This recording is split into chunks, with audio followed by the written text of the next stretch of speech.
الله الرحمن الرحيم. Okay, we have Bismillah ar-Rahman ar-Rahim.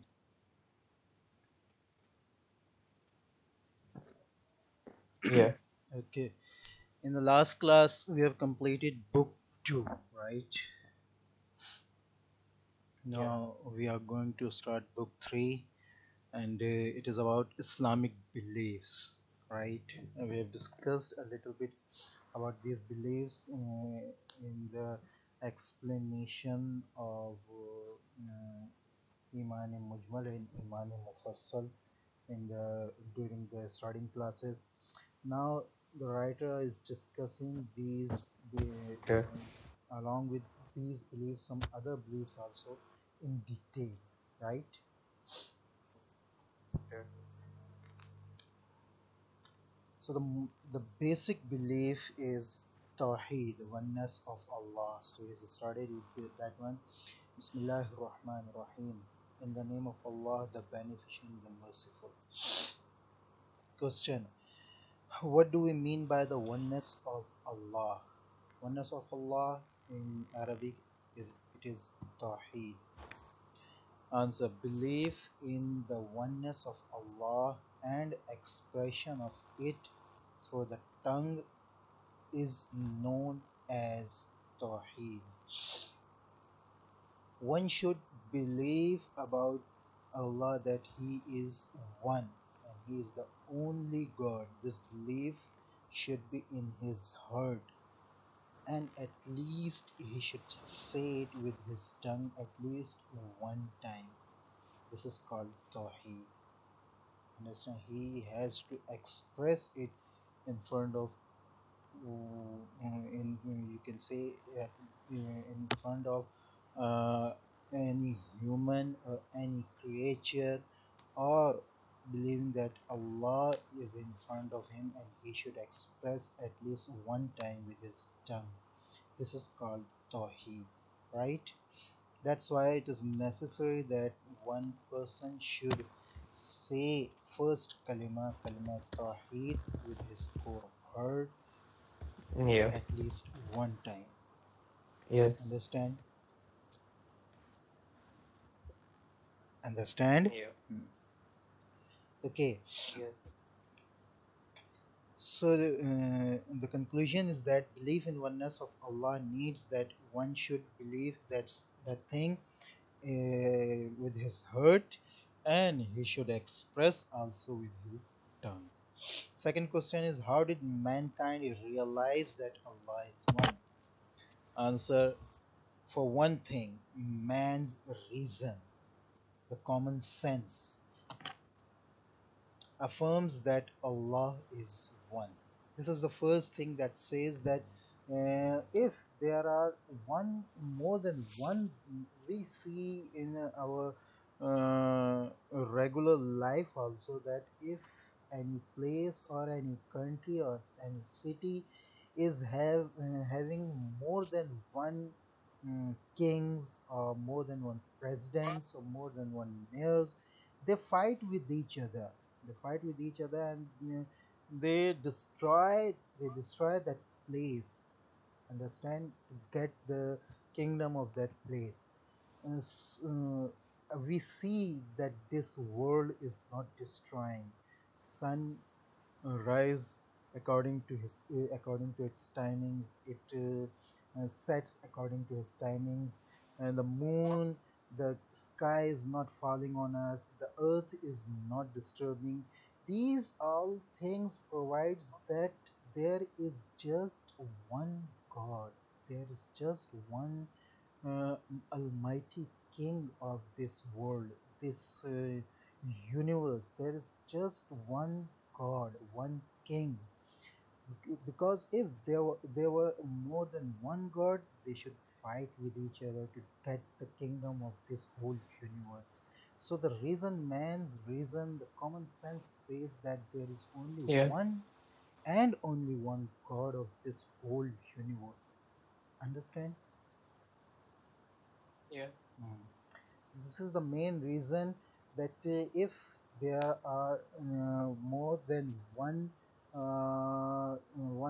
more than one gods having same power, they would fight with each other to get the kingdom of this whole universe. But this does not happen. It means there isn't any god except one. And why one? One can say that there isn't any God, but we see that all the systems are working systematically. The sun rises according to his its timings, it sets according to its timings, the stars moves according to their timings, rivers move according to their system, rivers, seas, all these things we can see in universe are in a systematic way. This means that there is someone who is controlling all these things. This provide there that there it does not we cannot say that these all things are working in their own way. No, there is only one who is controlling all these things. So Yes. there is only one and one God who is controlling all these things. Understand? Yes. So the first thing is man's reason. The common sense it says that there isn't any God but one. Hence, now after that, hence all men of wisdom, all great scholars of the world have had belief in the oneness of Allah. This is after the man's reason. This is the second thing which affirms that Allah is just one, God is just one, and He is Allah Almighty.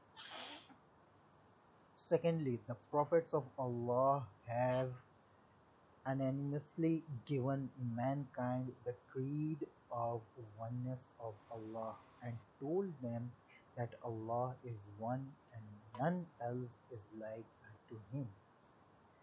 This is the second thing, or you can say the third thing, that all the prophets and all the saints have uh, affirmed this, that there isn't any God but Allah.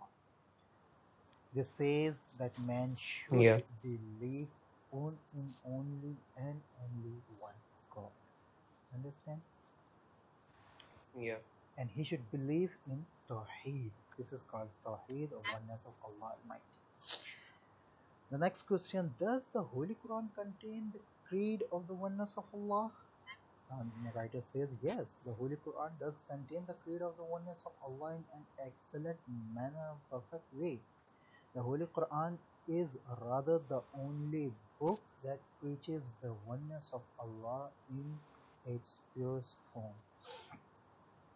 Nowadays, this is the only book which is revealed by Allah Almighty and in its actual form, in its actual preachings. This is the only book which is in its own uh, actual way, actual revelation, and it is the only book which is preaching, which is confirming the oneness of Allah in its purest form. The writer says the earlier scriptures too preached the oneness of Allah, but the people made interpretations in them and included facts against the principle of oneness and altered the divine teachings. It means he says that the previous scriptures, earlier scriptures and books like Injil, Torah, these also affirm the Yeah. oneness of Allah Almighty, but these are altered by the peoples. Understand? Yeah. So nowadays these are not in their actual revelation. The only revealed book which is in its original form is the holy book, the Holy Quran. Allah sent Prophet peace be upon him, Prophet Muhammad peace be upon him, to bring out reformation in them and preach the creed of oneness to the world. He revealed his book, the Holy Quran, to the Prophet, and he preached the true creed of oneness in very clear terms. The writer says that the Holy Book was revealed to our Holy Prophet, peace be upon Muhammad, peace be upon him, and he preached its affirmation in a very clear way.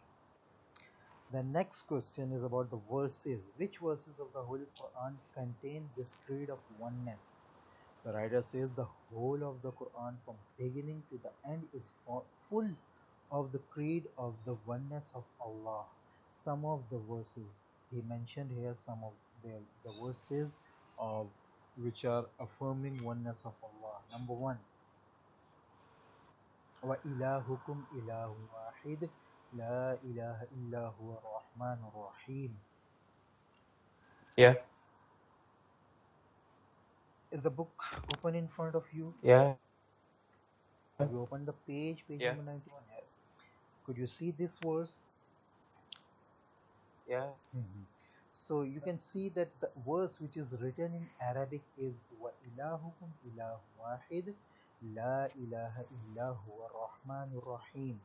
And in front of this verse is written Surah Baqarah, and it's written Ain 19. It means this Yeah. verse is in Surah Baqarah and it's Ruku 19. Understand? Yeah. This is the way, if you want to see it in the Holy Book, you can see according Yeah. to this pattern Surah Baqarah and it's Ruku 19. Understand? Yeah. Okay, so the translation of this verse is your God is one God. There is no God but He. He is all beneficent, all merciful. Another verse, شهد الله أنه لا إله إلا هو والملائكة وأولو العلم قائما بالقسط لا إله إلا هو العزيز الحكيم. It's verse of Ali Imran, it's Ruku 3rd. Translation, Allah bear witness that there is no God but He, and the angels and men possessed of knowledge bear witness to this. It means that Allah Almighty says that those who affirms that Allah is only one, they have Yeah. knowledge, except those they are they have haven't any knowledge. Understand? Yeah. So the verse says, and the angels and men possessed of knowledge bear witness to this, that Allah is only one. He is the upholder of justice. There is no God but He, the Almighty, the All Wise. This is a translation of this verse. In like manner, a number of other verses teach the creed of the oneness of Allah. There are a lot of verses which Yeah. teach the creed of oneness of Allah. The writer is mentioning some of them, right? Yeah. He has mentioned another verse, قُلْ هُوَ اللَّهُ أَحَدٌ. Translation say that He is Allah the One. So he Yeah. mentioned some of the verses which affirms oneness of Allah Almighty, right? Yeah. The next question is, what is Allah's innate name? He says his innate name is Allah. This is Yeah. known as Ismuzat. This is the actual name, right? Yeah. Next question is, what do we call the other names of Allah, such as Khaliq and Razzaq? Allah, except Allah, there are many other names like Khaliq, Razzaq, and Alim, Qadir, Qadir. These are the names of Allah Almighty. So the writer says, what do we call the other names of Allah Almighty, such as Raziq, such as Khaliq, and Razzaq, etc.? Answer is, his names other than Allah are known as attributive names, and in Arabic, Asma'us Sifat. Now, in the next question, he is explaining the difference between the innate and attributive name. What does the term attributive name means? So he says there are various attributes of Allah. For example, his being eternal, qadim, i.e., being there from eternity to eternity. His being omniscient or knower of all things, alim. His being omnipotent, that is all powerful, qadir. His being eternally alive, Hayy. Such names, these are the names according to his attributes of Qadim, Alim, Qadir or Qadir, Hayy. Such names, because they indicate the attributes, are known as attributive names. For example, there is a person name whose name is Jamil. Now it's innate name. This is his proper and personal name for all people to recognize him. There is no reference in it to any one of his qualities. Jamil is his name without any reference to his any of qualities, but he has also acquired knowledge. He knows how to write and has also learned the Holy Quran by heart. Because of these qualities, he is also known as Alim, or he is also known as Hafiz.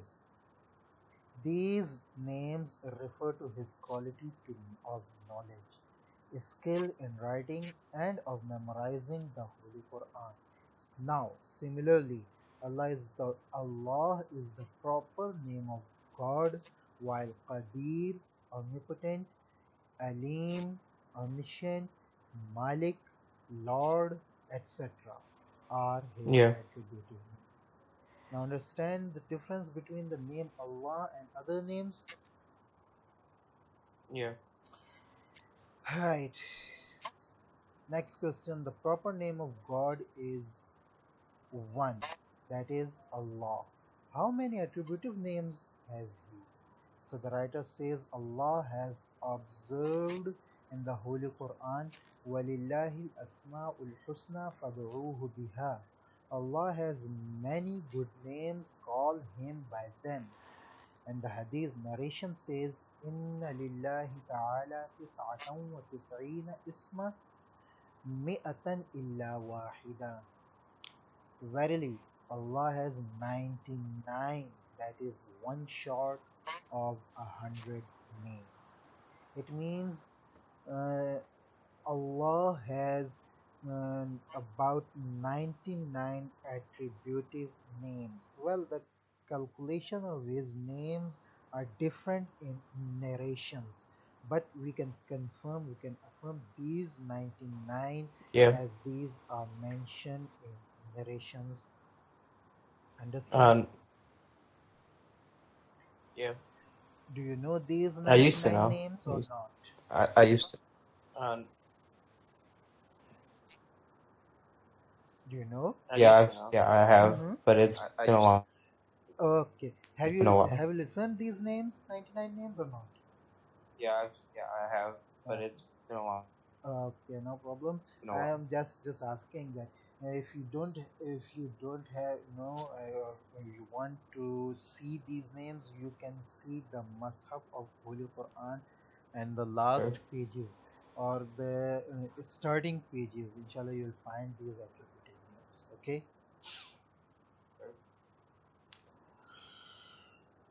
Okay. The next topic is about angels. You start this one or not? Just a minute. Okay. The angels. The next question is about the angels. Do all the angels, other than the archangels, rank equal among themselves, or are the higher and lower in rank?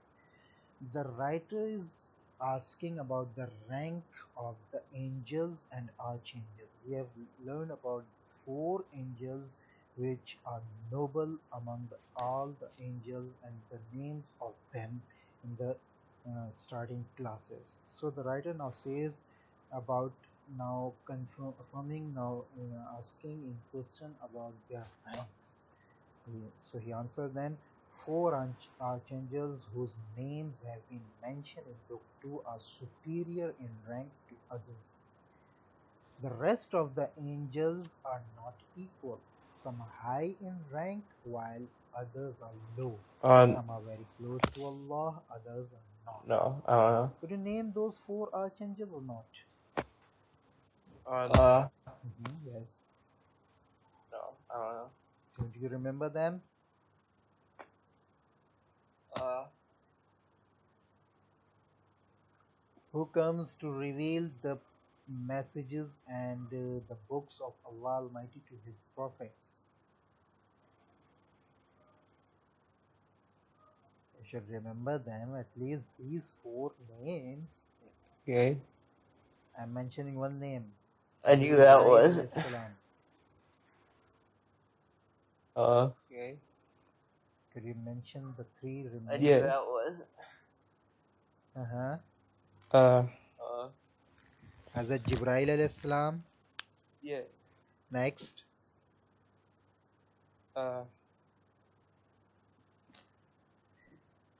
Okay, they are coming. The names are coming. The next questions also. You should remember all these things, right? You have learned about it. You have listened about it. Yes, it is not a difficult thing to remember. That is. yeah. Mm-hmm. Right? Yeah. Okay. So the next question now on page number 94, the first question. What functions do the angels perform? Answer. Countless angels in heavens and on earth appointed to do different tasks. That is to say, Allah has assigned all the affairs of heavens and earth to different angels. These angels are busy in carrying out these tasks in the manner ordained by Allah. In the previous classes, we have listened about the work, the task of just four angels. Now, during these questions, the writer will Yeah. tell us about the tasks of other angels also, right? In brief manner. Okay, the next question, name some of the functions that the angels do. Now listen.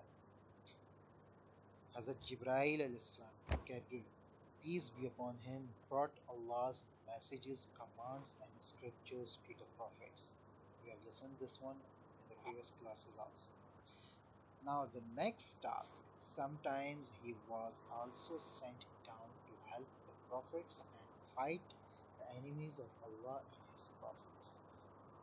So we have listened about the revelation of messages and commands to the prophets, and now in this class we have come to know that they also Yeah. come to help the prophets and fight against the enemies of Allah and His prophets. Understand? Allah also sent His punishment upon His disobedient servants through him.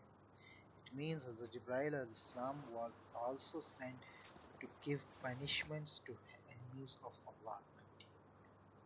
Next one, Hazrat Michael, peace be upon him, is responsible for sending down rains and provisions to Allah's creatures.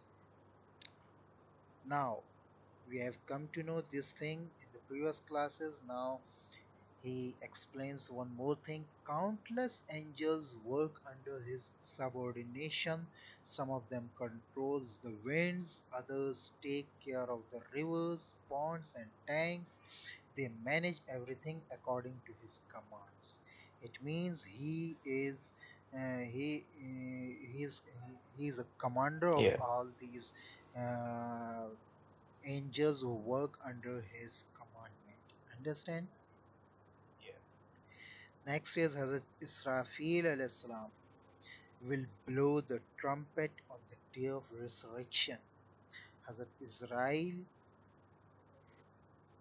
Hazrat Israfil alayhi salam, Hazrat Israfil alayhi salam will blow the trumpet on the day of resurrection.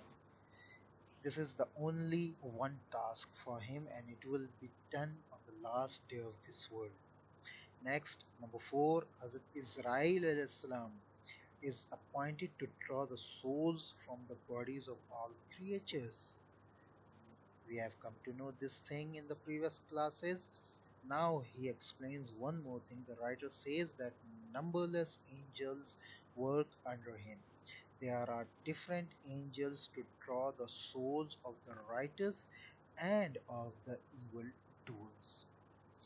Apart from these, some of the tasks done by the angel are as follows. So these four are archangels which we have come to know in the previous classes about their tasks and some more tasks about them in this class. Now, except these four, there are more angels which do more other things. Number one, two angels are appointed on each person. One of them maintains the record of the good deeds done by him, and the other one regards his evil deeds. These Yeah. two angels are known as Kiraman Katibin, honored writers. Understand? Yeah. So you come to know about some other angels which are called Kiraman Katibin. Next, some other angels are appointed to save mankind from calamities and disasters. They protect the children, the old people, the feeble ones, and others for whom Allah gives the order. So these are the types of angels who Yeah. protects the feeble ones like children, like old men, like women. Understand? Yeah. Number three, some angels are appointed to put questions to the dead in their graves. They will ask the questions. They are known as Munkar and Nakir. The name of these two angels are Munkar and Nakir. They will ask the questions in grave when one will be put in it, and they will ask the questions with goods also and with bad ones also. Number four, some other angels are appointed to scourge the earth, present themselves at congregations, Bajamat Namazil, and assemblies where Allah's name is chanted. Sermons are made, the Holy Quran is recited, blessings on the Holy Prophet ﷺ are sent, and true knowledge of religion is imparted. They are to bear witness before Allah for all those who join such noble acts. The angels on duty in the world change their shifts. It means these angels are on every good place and they bear witness for those who join those noble, those good acts. And these are the angels that their duty changes according to their shifts. Those on duty during the night go back to the heavens at the time of morning prayers, and those whose duty is to be in the day take up their charge. The angels working during the day go to the heavens after the Asr prayer is over, and angels to be on duty for the night descend to take up their respective assignments. It means the shifts are changed during two prayers, during the prayer of Fajr and during the prayer of Asr. Those who come down during the prayer of Asr goes back during the prayer of Fajr. And those who come down during the Yeah. prayer of Fajr goes back to the heavens to be after the prayer of Asr. Understand? Yeah. Next question, some angels are appointed to look after the affair of paradise. Number 6, some of them look after the affairs of hell. Number 7, some are supporters of Arsh, the throne of Allah, on which Allah Almighty is. And some are busy saying the prayers and chanting glories of Allah Almighty. These are some of the angels and their duties described by the writer. Next question, how do we know that the angels perform their duties? How we come to know about them? All these things are mentioned in the Holy Quran as well as in narrations. So this is all about oneness of Allah, Tawheed, and then after that the angels and a little brief description of their duties, their kinds, their places. In the next class we will inshallah start a brief discussion of the holy scriptures with some detail. Till then, assalamu alaikum. Call ourselves.